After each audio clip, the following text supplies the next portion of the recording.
Friends, this incident happened with a Boeing 737. A plane took off from Hilo Airport, heading to Honolulu. While flying at an altitude of 24,000 feet, passengers suddenly heard a strange noise, like air rushing into the cabin through a hole. Moments later, a section of the aircraft's roof, about 19 feet long, broke off completely. The plane was still at cruising altitude, and the situation turned critical. What happened to the passengers and crew on board? I'll tell you the full story in this video. So, let's begin without wasting any time.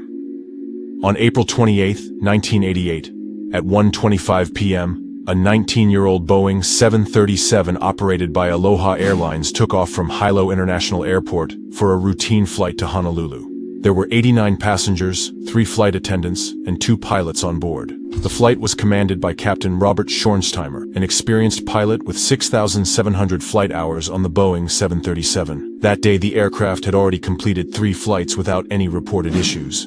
Normally, after each flight, a routine inspection is conducted to check for any technical problems. However, since this checkup was not mandatory, it was skipped. Without detecting any potential issues, the aircraft was cleared for its 50-minute flight. At 1:48 p.m., the plane was cruising at 24,000 feet, when passengers and crew heard a sudden loud noise. It felt as if air was forcefully rushing inside through a hole. Suddenly, a section of the fuselage on the left side broke off, causing a drastic change in air pressure. Shockingly, the brake extended from the cockpit area to the forward passenger section, leaving a massive 19-foot-long gap in the aircraft. The pilots were initially confused, but when Captain Schornsteimer felt himself being pulled backward, he realized the severity of the damage. Looking outside, he saw pieces of the aircraft's roof flying away. When the captain turned around and opened the cockpit door, he was stunned. The aircraft's ceiling was completely missing, exposing the blue sky above. The situation worsened as the plane violently rocked from side to side like a pendulum, making it extremely difficult to control. Despite the chaos, most passengers remained strapped in their seats with seatbelts fastened. If they hadn't been, the force of the rushing wind could have ejected them from the aircraft.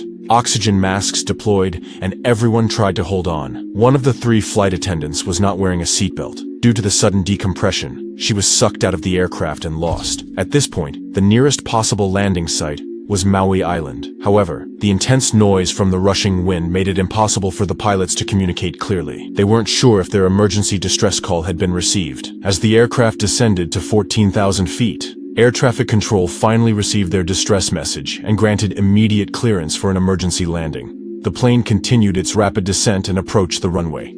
However, as the pilot lowered the landing gear, the indicator failed to light up, leaving uncertainty about whether the gear had deployed correctly. To make matters worse, just before reaching the runway, the left engine completely failed. Despite multiple attempts, it would not restart. Against all odds, at 1:58 p.m., Captain Schornsteimer successfully landed the aircraft using the right engine's reverse thrust. Emergency response teams rushed to the plane as soon as it came to a stop. Miraculously, all passengers survived, except for the flight attendant who had been ejected at 24,000 feet. Some passengers suffered minor injuries from debris, but they recovered after receiving medical attention. The aircraft itself was severely damaged and was ultimately scrapped.